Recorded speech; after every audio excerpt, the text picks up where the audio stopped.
My name is Liz Mance, and I run the Confidence and Communication programme here at the Mouth School.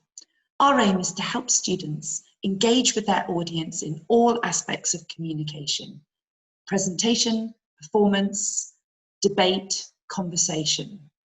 We've recorded the boys reading a poem that they have selected, many of which we have worked on over this term. These boys have only had one lesson to work on this, but we thought it would be a really lovely way to end this rather strange term. Gran, Can You Rap by Jack Owsby. Gran was in her chair, she was taking a nap, when I tapped her on the shoulder to see if she could rap. Gran, can you rap? Can you rap? Can you, Gran? And she opened one eye and said to me, Man, I'm the best rapping Gran this world's ever seen. I'm a tip-top, slip-slap, rap-rap queen. And she rose from her chair in the corner of the room, and she started to rap with a bim-bam-boom. And she rolled up her eyes, and she rolled round her head, and as she rolled by, this is what she said. I'm the best rapping Gran this world's ever seen. I'm a nip-nap, yip-yap, rap-rap queen. Then she rapped past my dad, and she rapped past my mother. She rapped past me and my little baby brother. She wrapped her arms narrow, she wrapped her arms wide. She rapped through the door, and she rapped outside. She's the best rapping Gran this world's ever seen. She's the drip, drop, trip, trap, rap queen. She rapped down the garden, she rapped down the street. The neighbors all cheered and they tapped their feet. She rapped through the traffic lights as they turned red. As she rapped round the corner, this is what she said. I'm the best rapping Gran this world's ever seen. I'm a flip-flop, hip-hop, rap queen. She rapped down the lane, she rapped up the hill. And as she disappeared, she was rapping still. I could hear Gran's voice saying, Listen, man. Listen to the rapping of a rap Gran. I'm the best rapping Gran this world's ever seen. I'm a tip-top, slip-slap, nip-nap, yip-yap, hip-hop, trip-trap, touch-a-cap, take-a-nap, happy, rap queen. In Flanders Fields by John McCrae. In Flanders Fields the poppies blow, between the crosses row on row that mark our place, and in the sky the larks still bravely singing fly, scarce heard amid the guns below. We are the dead. Short days ago we lived, felt dawn, saw sunset glow, loved and were loved, and now we lie in Flanders Fields. Take up our quarrel with the foe. To you from failing hands we throw the torch. Be yours to hold it high. If you break faith with us who die, we shall not sleep, though poppies grow in Flanders Fields. Noah and the Rabbit by Hugh Chesterton. No land, said Noah. There is not any land. Oh, Rabbit, Rabbit, can't you understand? But Rabbit shook his head. Say it again, he said, and slowly, please. No good brown earth for burrows, and no trees, and no wastes where vetch and rabbit parsley grows, no brakes, no bushes, and no turnip rows, no holt, no upland, meadowland, or weald, no tangled hedgerow, and no playtime field, no lands at all, just water, Noah replied, and Rabbit sighed. For always, Noah? He whispered. Will there be nothing henceforth forever but the sea? Or will there come a day when the green earth will call me back to play? Noah bowed his head. Some day, he said. A Chance in France by Pierre Corbet. Stay at home, Mum said, and take a chance in France. Not great for the day in Saint-Tropez. Forgot what I did in Madrid.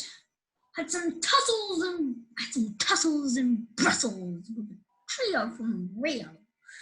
Lost my way in Bombay. Nothing wrong in Hong Kong. Just felt calm, quite nice in Nice. Just felt fine in China. Took a room, Khartoum. And a villa in Manila. Had a room, Kabul. With a llama from Lima. And took a walk in New York with a man from Milan. Lost a sneaker in Costa Rica. Got lumbago in Tobago. Felt a menace in Venice. Was a bore in Singapore. Lost an ear in Korea. Some waiting to wait. Tried my best as a guest in old Bucharest. got the fleas in Belize. Who came home? Few by David Harmer. Something's outside our tent, a slithery snuffling noise. I don't know what it is, but I know that it eats boys. Something's outside our tent. I bet it's big and hairy, with chomping jaws and bulging eyes, looking very scary. Something's outside our tent. It's grunting and it's near. Sounds like it could freeze my blood. Keep it out of here. Something's outside our tent. I hope it's gone by morning. Wait a tick. It's next door's tent. It's only Darren snoring. The Boy Who Broke Things by Brian Patton. The boy kept breaking things. He broke the one window through which the world looked bright. He broke bottles. He broke promises. He broke his mother's heart. He broke the lock in which she kept the sky. And so she floated off and was lost amongst the clouds forever. He broke the lock in which his father kept the ocean. His father was swept away and drowned, and the boy never saw him again.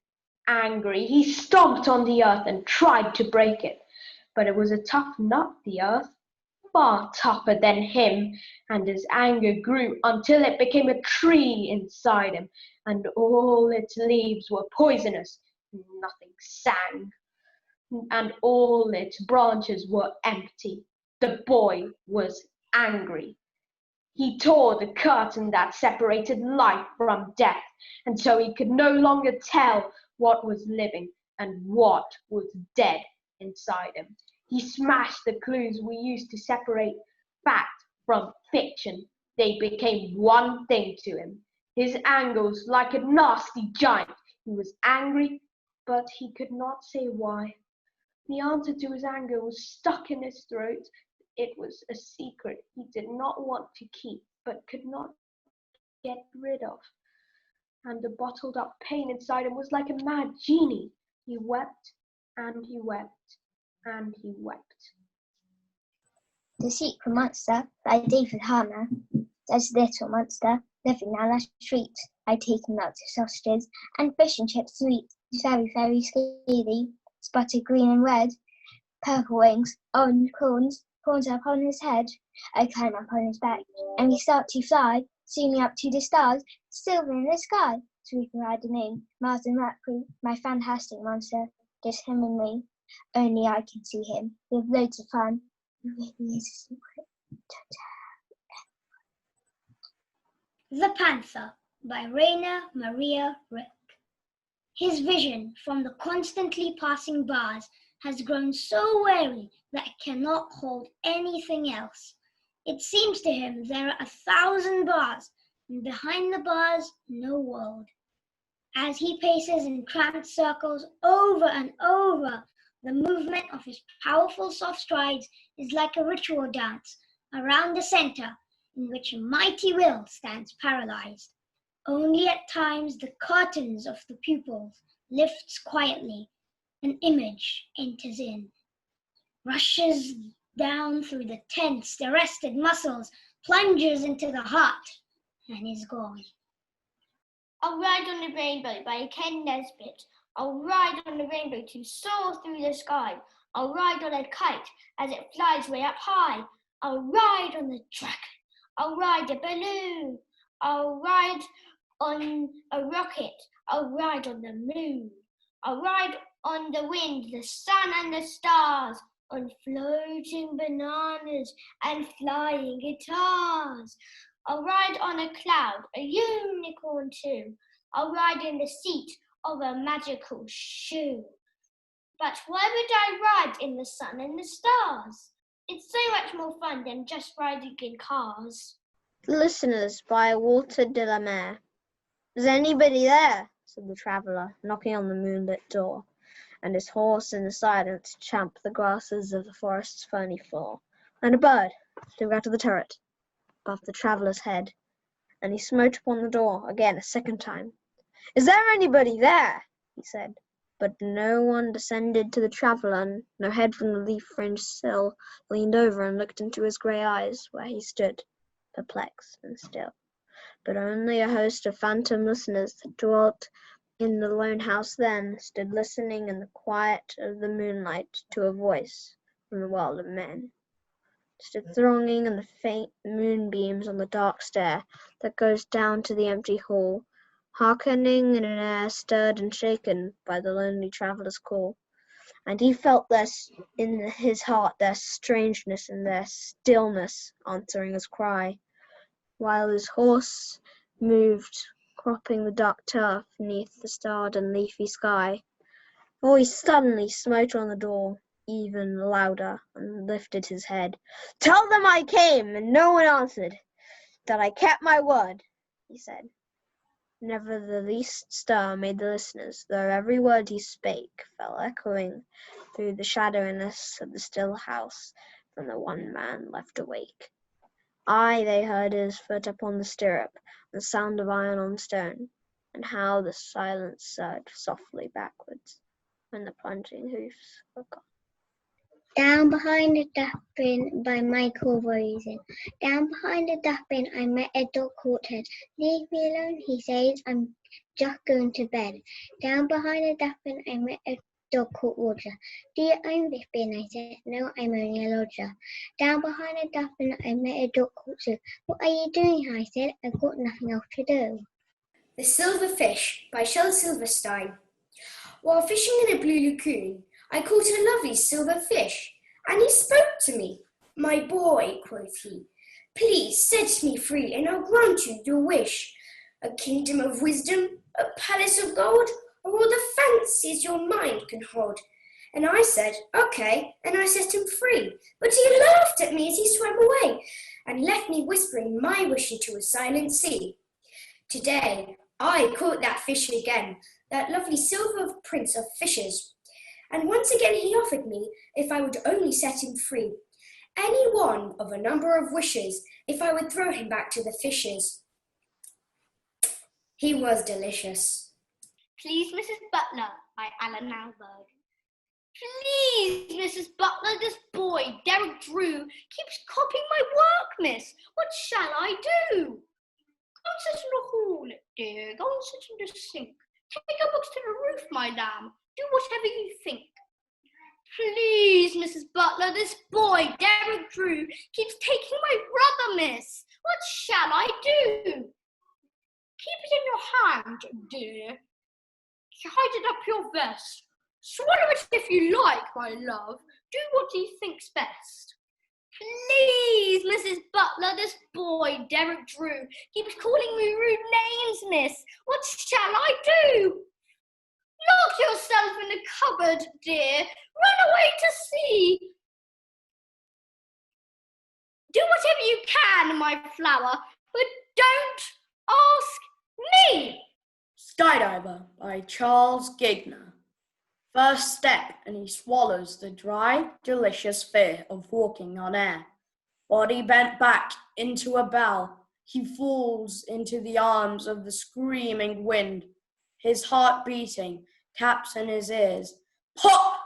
And an angel wing pulls him from the thunder of 100-mile-an-hour dream. He sits perched, a runaway cloud of contentment, a fearless eagle feather lost in the drift of an early afternoon.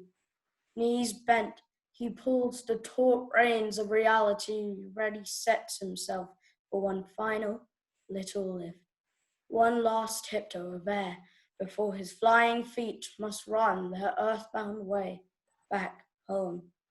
Sam the striker. Sam plays striker for our school, and though he's thin and small, no one can ever catch him when he's dribbling with the ball. Nobody knows where he's come from. Nobody knows where he goes. He just appears on the touchline when the kick-off whistle blows. He's a terrier in the tackle. He can shoot with either peg. And if a fullback fouls him, I've seen him bite his leg. The rumour is he's homeless, that he lives on scraps from bins, that he sleeps in the shed by the railway. filled with rags and empty tins. But once the game is started, Sam rules the field like a king. And come on, Sam, our superstar, is the song our fans all sing. But he'll never get picked for England, although he's the star of our park. For Sam, you see, has floppy ears, a tail, 4 legs, and a bark. I Asked the River by Valerie Bloom. Why do you run? I asked the river. So fast I can't compete.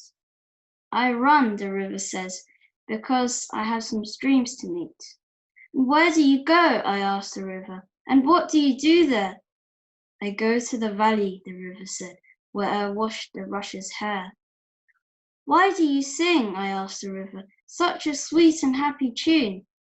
Because, the river smiled, I'm having lunch with the sea at noon. Why do you laugh? I asked the river. You'll share the joke, I suppose. I woke the mountain, the river grinned, by tickling his toes.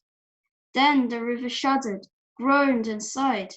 The song of the streams and the laughter died, and it whispered sadly, I can't, as it limped along like an ancient art.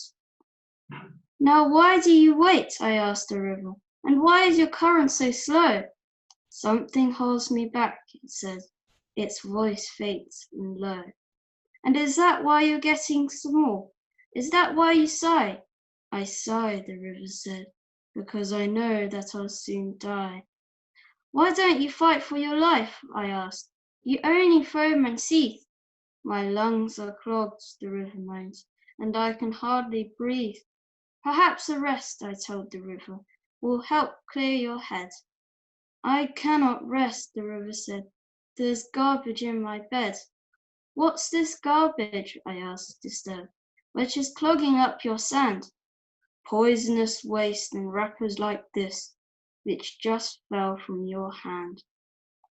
Cat began by Andrew Matthews. Cats began. She took the howling of the wind, she took the screeching of the owl, and made her voice. For her coat, she took the softness of the snow, she took the yellow of the sand, she took the shadows of the branches of the trees. From deep wells, she took the silences of stones, she took the moving of the water for her walk. Then at night, Cat took the glittering of the stars, she took the blackness of the sky to make her eyes. Fire and ice went in the sharpness of her claws, and for their shape she took the new moon's slender curve, and Cat was made. I Know Why the Caged Bird Sings by Maya Angelou. The free bird leaps on the back of the wind and floats downstream till the current ends, and dips his wings in the orange sun rays and dares to claim the sky. But a bird that stalks down his narrow cage can seldom see through his bars of rage. His wings are clipped and his feet are tied, so he opens his throat to sing. The caged bird sings with fearful trill of the things unknown but longed for still, and his tune is heard on the distant hill, for the caged bird sings of freedom. The free bird thinks of another breeze, and the trade wind soft through the sighing trees, and the fat worms waiting on a dawn-bright lawn, and he names the sky his own. But a caged bird stands on the grave of dreams, his shadow shouts on a nightmare scream. His wings are clipped and his feet are tied, so he opens his throat to sing.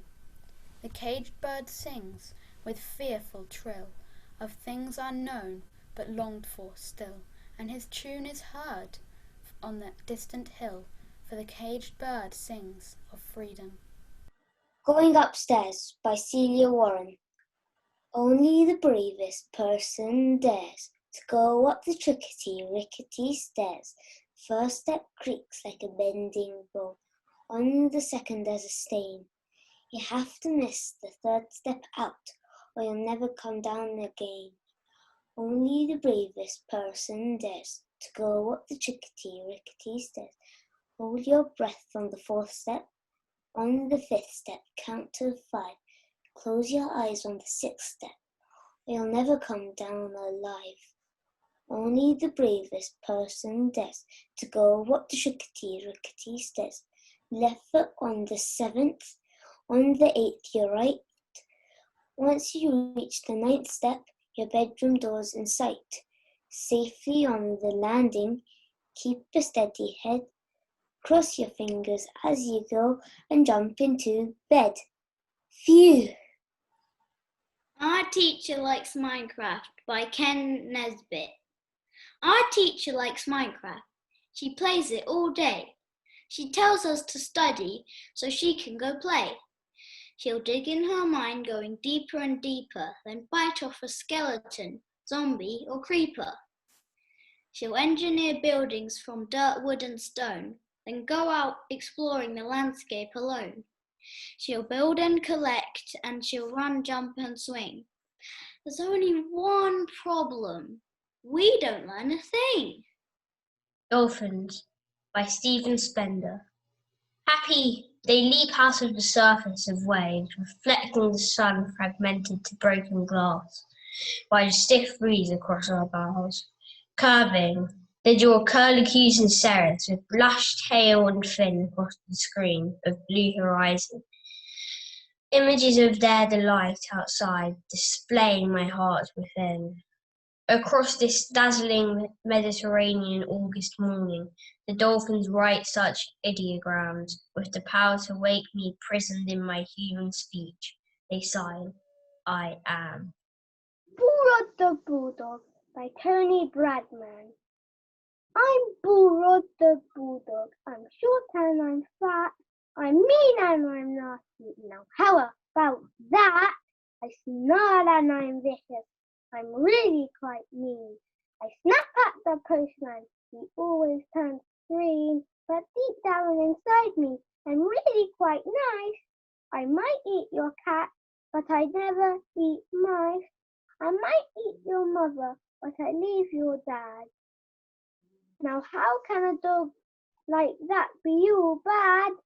But people don't like me, I know it, I do. But if I come round to your house, you'll like me, won't you? The Poet by Rachel Rooney. The light through the blind is a poem. The way it illuminates air. The shadows that fall on the floor and the wall are signs that the poem is there. The tick of a clock is a poem. Even the spaces between, the echo of heels and corridor squeals are proof that the poem has been. An empty white page is a poem. A place where magic occurs. It's a home from a home where ideas can roam. At least for the poeters. Parrot by Alan Brown John. Sometimes I sit with both eyes closed, but all the same I've heard they're saying he won't talk because he's a thinking bird. I'm olive green and silky, and the family say, oh yes, he's silent, but he's listening. He thinks more than he says. He ponders on the thing he hears, preferring not to chatter. And this is true, but why it's true is quite another matter. I'm working on some shocking things in order to surprise them. And when my thoughts are ready, I'll certainly not disguise them. I'll wait and see and choose a time when everyone is present, and clear my throat and raise my beak and give a squawk and start to speak, and go on for about a week, and it will not be pleasant. An extract from Charlie and the Chocolate Factory by Roald Dahl. Augustus Gloop, the great big greedy nincompoop. How long could we allow this beast to gorge and guzzle, feed and feast on everything he wanted to? Great Scott, it simply wouldn't do. However long this pig might live, we're positive he'd never give even the smallest bit of fun or happiness to anyone. So what do we do in cases such as this? We use a gentle touch, and carefully we take the brat and turn him into something that will give great pleasure to us all. A doll, for instance, or a ball, or marbles, or a rocking horse. But this revolting boy, of course, was so unutterably vile, greedy, foul, and infantile. He left the most disgusting taste inside our mouths, and so in haste we choose a thing that, come what may, would take the nasty taste away. Come on, we cried, the time is ripe to send him shooting up the pipe. The Midnight Skaters by Roger McGough. The Midnight Skaters by Roger McGough. It is midnight in the ice rink, and all is cool and still. Darkness seems to hold its breath. Nothing moves until out of the kitchen, one by one, the cutlery comes creeping, quiet as mice to the brink of the ice, while all the world is sleeping. Then suddenly a serving spoon switches on the light, and Silver swoops upon the ice, screaming with delight. The knives are high-speed skaters. Round and round they race, blades hissing, sissing, whizzing at a dizzy pace. Forks twirl like dancers, pirouetting on the spot. Teaspoons who take no chances, hold hands and giggle a lot. All night long the fun goes on until the sun, their friend, gives the warning signal that all good things must end. So they slink back to the darkness of the kitchen cutlery drawer and steel themselves to wait until it's time to skate once more. I take to the canteen ladies, breeze in, good as gold, to lay the tables, and wonder why the cutlery is so cold. The Chicken Lamb by Valerie Blue. My sister would only eat chicken, till one day Dad cooked some meat. He tasted it, then licked her lips, said, "This chicken's good to eat." "Actually, that's not chicken," Dad said, and I thought, oh boy, my mum would have never told her that. But Dad just said, "It's lamb." My sister's jaw stopped working. He played with a slice of yam. "What kind of lamb is it?" she asked. "Is it a chicken lamb?" My father looked bewildered, but he soon recovered his wit. "Sure, it is chicken lamb," he said. "Should I tell you all about it?" "The chicken lamb," my father said, "is a most unusual beast. Small enough for just one helping, and large enough for a small feast. It is the most useful animal you will ever hope to see, for it lays brown eggs for breakfast and gives creamy milk for tea. It provides wool for our jumpers, feathers for our eiderdown. It has 2 horns beside its ears and a small club on its crown. It crops its grass with dainty teeth. It pecks corn with its beak, and cluck, cluck, blah, blah, cluck, cluck are the words you will hear it speak. Some chicken lambs are half male. If you give them a year or two, you'll see them change from chicken lamb into cock-a-doodle-doo.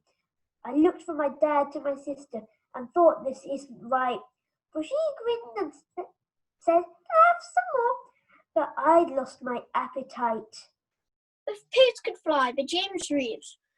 If pigs could fly, I'd fly a pig to foreign countries, small and big, to Italy and Spain, to Austria where cabots ring, to Germany where people sing, and then come home again. I'd see the Ganges and the Nile, I'd visit Madagascar's Isle, and Persia and Peru. People would say they'd never seen so strange an air machine as that on which I flew.